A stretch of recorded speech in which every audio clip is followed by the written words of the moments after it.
మొన్న రజతోత్సవ సభల కేసీఆర్ ఏం మాట్లాడిండు?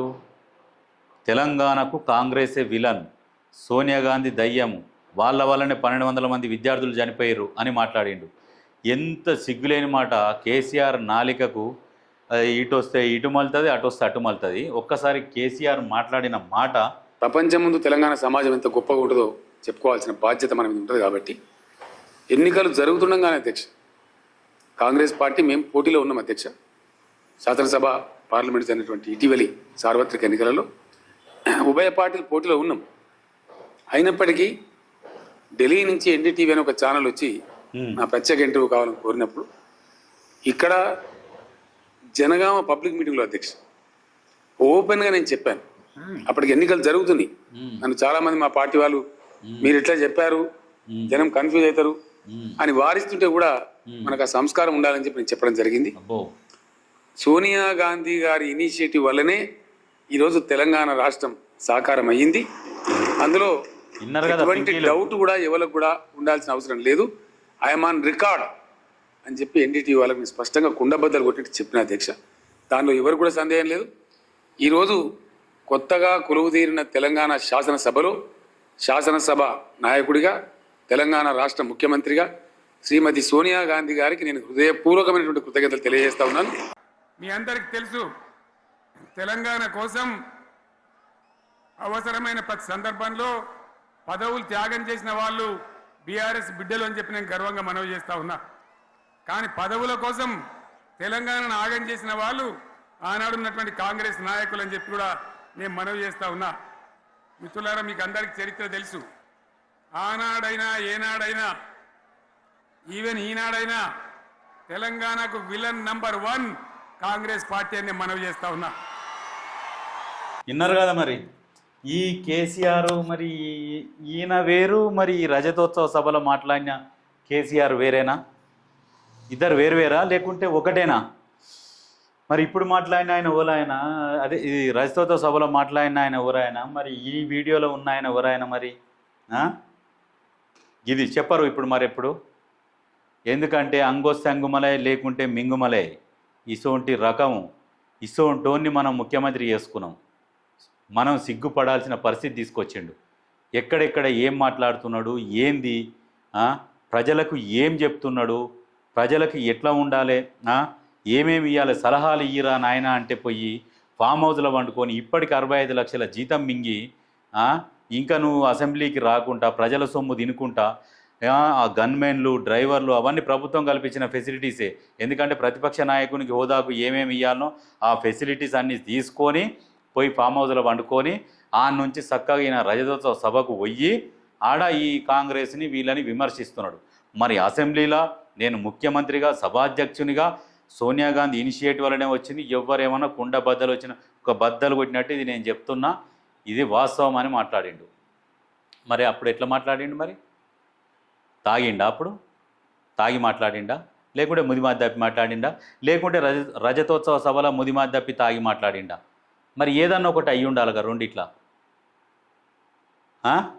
ఇది గిసోంటోని మనం ముఖ్యమంత్రి చేసుకొని మనం అప్పుల పాలయ్యి ఇవాళ అప్పులకు మిత్తిలు కట్టుకుంటా ఈడ్చలేక గోడ్చలేక ఇట్లా ఈడ్చుకుంటూ తిరుగుతున్నాం.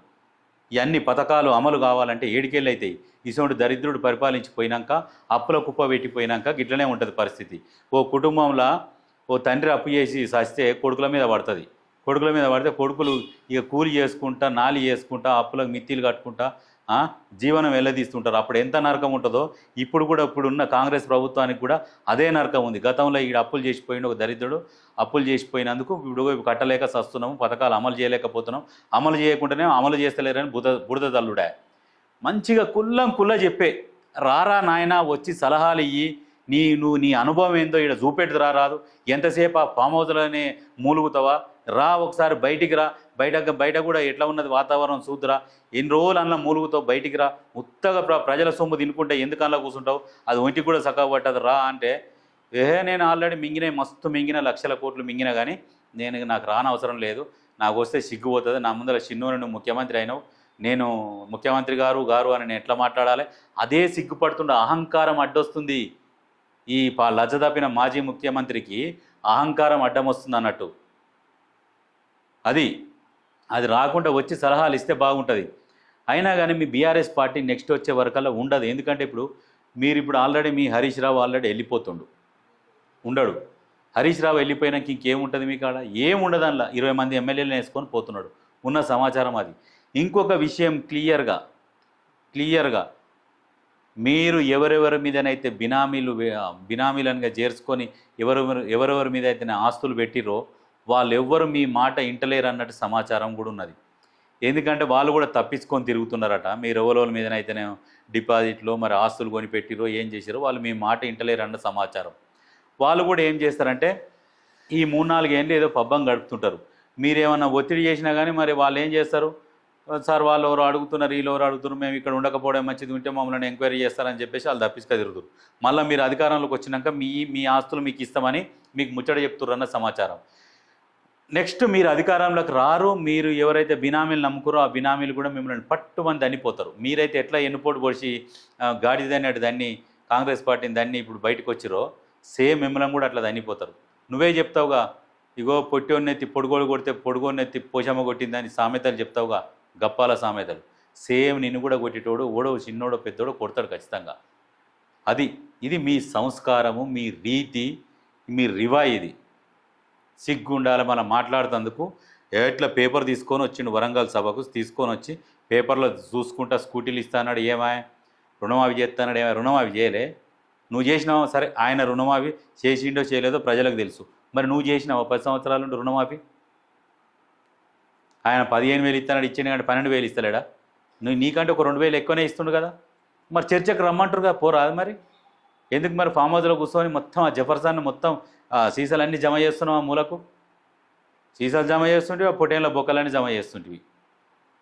లాస్ట్కి అట్లుంది. నీ జన్మల నువ్వు రావు. ఎంత కడాకండిగా ఎంత రుబాబుగా చెప్తున్నామంటే మాకంత క్లియర్ కట్ ఇన్ఫర్మేషన్ ఉన్నది. హరీష్ రావు వెళ్ళిపోతున్నాడనే ఇన్ఫర్మేషన్ ఉన్నది కాబట్టి మేము క్లియర్గా చెప్తున్నాం.